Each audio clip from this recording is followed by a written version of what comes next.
tempat keluarnya Dajjal.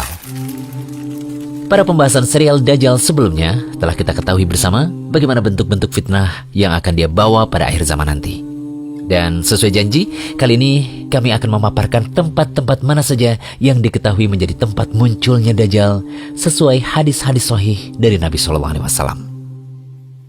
Seluruh informasi tentang Dajjal termasuk ke dalam masalah akidah dan keyakinan, karena munculnya Dajjal bagian dari tanda akhir zaman, yang itu tidak mungkin bisa kita ketahui kecuali berdasarkan informasi dari wahyu.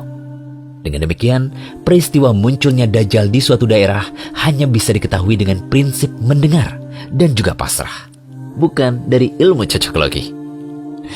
Apa sih cocokologi?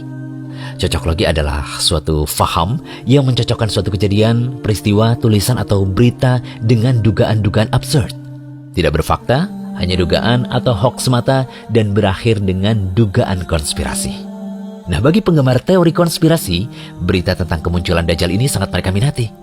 Namun sayangnya yang menjadi rujukan bukanlah bukti otentik kabar dari Nabi SAW, tetapi sebatas orang yang diklaim sebagai dai spesialis akhir zaman yang banyak memberikan disinformasi tentang Dajjal. Berikut hadis-hadis sahih yang membicarakan tentang tempat keluarnya Dajjal. Dajjal akan muncul dari arah timur dari negeri Persia, disebut Khurasan. Dari Abu Bakar As-Siddiq, Nabi SAW bersabda, Dajjal itu keluar dari bumi sebelah timur yang disebut Khurasan. Dajjal akan diikuti oleh kaum yang wajah mereka seperti tameng yang dilapisi kulit. Hadis riwayat Tirmidzi dan Ibnu Majah. Syekh Albani mengatakan bahwa hadis ini sahih. Apa maksud arah timur yang disebut Nabi SAW pada hadis tersebut? Begini, arah mata angin dalam bahasa syariat hanya ada 4, yakni utara, selatan, timur, dan barat. Karena itu ketika Nabi SAW menjelaskan arah kiblat penduduk kota Madinah, beliau bersabda, daerah antara timur dan barat adalah kiblat.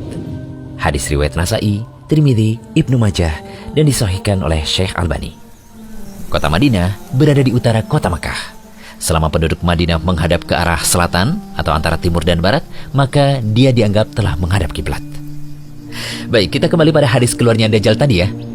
Nabi SAW mengisyaratkan Dajjal muncul dari arah timur. Timur yang mana? Dalam hadis itu tidak ditegaskan. Namun jika kita fahami berdasarkan bahasa syariat, semua daerah yang berada di antara utara dan selatan dari kota Madinah masuk dalam cakupan hadis tersebut. Sekalipun dia agak serong ke utara, sehingga mencakup daerah Saudi Timur, Irak, Iran, dan negara-negara Asia Timur. Namun kemunculan Dajjal baru terlihat jelas ketika ia sampai di suatu tempat antara Irak dan Syam. Dalam hadis An-Nawas bin Sam'an yang marfu atau sampai pada Nabi SAW disebutkan, Dajjal itu keluar di antara Syam dan Irak. Dia lantas merusak kanan dan kiri. Wahai para hamba Allah, tetap teguhlah. Hadis riwayat Muslim. Dajjal akan keluar dari Yahudiyah Asbahan dan 70.000 orang Yahudi akan menjadi pengikutnya. Dari Anas bin Malik, Rasulullah SAW bersabda, Dajjal akan keluar dari Yahudiyah Asbahan dan 70.000 orang Yahudi yang memakai mahkota akan jadi pengikutnya. Hadis riwayat Ahmad. Hadisnya Hasan, kata Syekh Su'aib Al-Arnaud.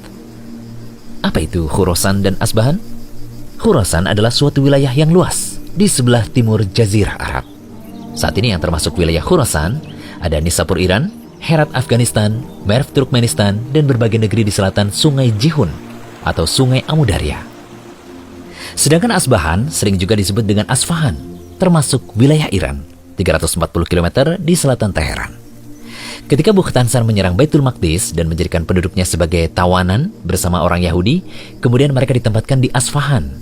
Akhirnya wilayah tersebut dinamakan Kampung Yahudiyah. Ibu kota Asfahan saat ini adalah Yahudiyah. Dua hadis yang menyebutkan kota tempat keluarnya Dajjal yang kami sebutkan tadi nampaknya tidak sepakat. Yang satu mengatakan di Khurasan dan yang satunya mengatakan di Asbahan. Mana yang benar? Asfahan ataukah Khurasan? Jika Anda perhatikan peta negara Iran, Khurasan dan Asfahan ini berimpit di bagian timur laut wilayah Iran. Kita tidak tahu pasti awal kali Dajjal muncul di titik yang mana.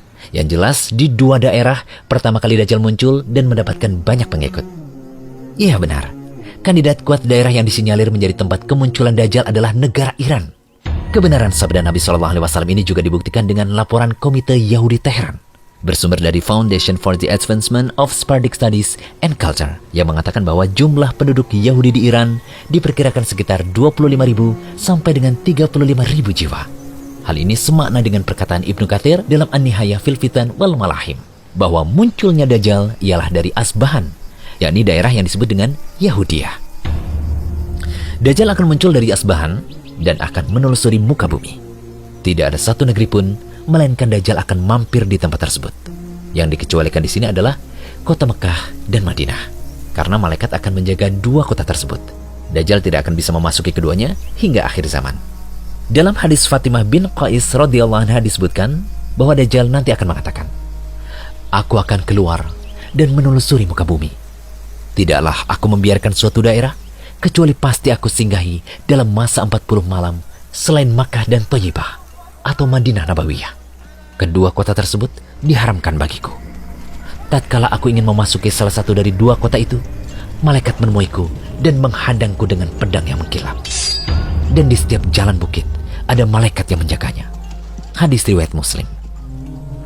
Dalam hadis riwayat Imam Ahmad disebutkan bahwa Dajjal tidak akan memasuki 4 masjid, yakni Masjid Ka'bah atau Masjidil Haram, Masjid Rasul atau Masjid Nabawi, Masjid Al-Aqsa, dan Masjid At-Tur.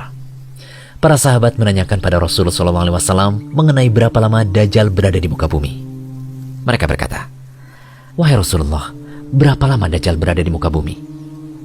Beliau bersabda, "Selama 40 hari, di mana satu harinya seperti setahun, satu harinya lagi seperti sebulan, satu harinya lagi seperti satu Jumat atau seminggu, satu hari lagi seperti hari-hari yang kalian rasakan."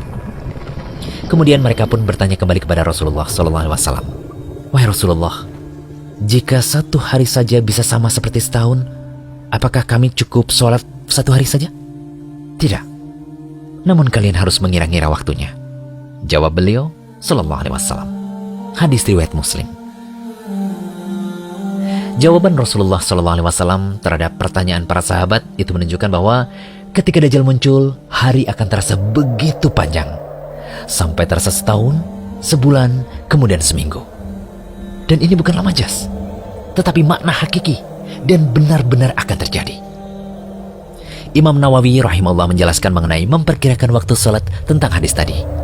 Jika setelah fajar berlalu, waktu yang masanya sama seperti waktu antara subuh dan duhur seperti hari biasa, maka salatlah duhur. Jika berlalu waktu yang masanya seperti antara duhur dan asar, maka salatlah asar. Jika berlalu waktu yang masanya seperti antara asar dan maghrib, maka salatlah maghrib. Demikian yang dilakukan untuk salat isya dan subuh.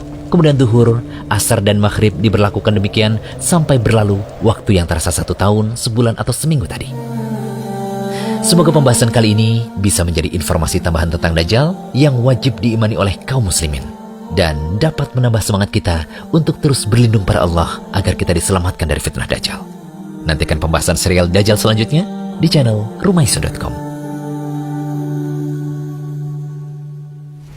Jangan lupa kunjungi Rumaiso.com, update setiap hari, insya Allah.